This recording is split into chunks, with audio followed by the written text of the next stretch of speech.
बीडमध्ये एक आजीवरती नगर परिषदचे अधिकाऱ्यांनी कारवाई केली आणि त्यांची सगळं भाजीपाला उचलून गेले.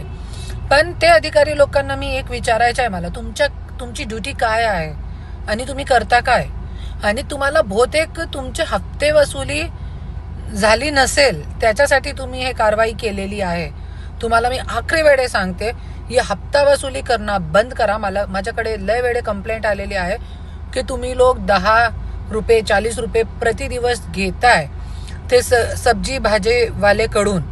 तुम्ही हे थांबवा, नाहीतर माझ्यापेक्षा बुरा कोणी नाही होणार. मी तुम्हाला सगळ्यांना कोर्टामध्ये घसीटणार आहे. आणि जसं तुम्ही हे आजीवरती कारवाई केलेली आहे, नगर परिषदचे काम काय आहे?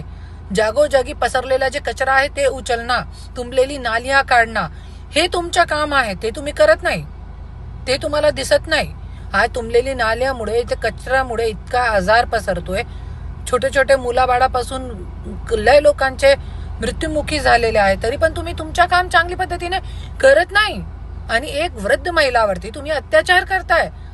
त्यांची सब्जी भाजी सगळे तुम्ही उचलून तुमची गाडीमध्ये टाकताय. अरे कुठे तुम्ही इतकी हिंमत तुम्ही कुठून आणताय आणि कोणी तुम्हाला देताय इतकी हिंमत? आणि आता आमदार खासदार कुठे आहे?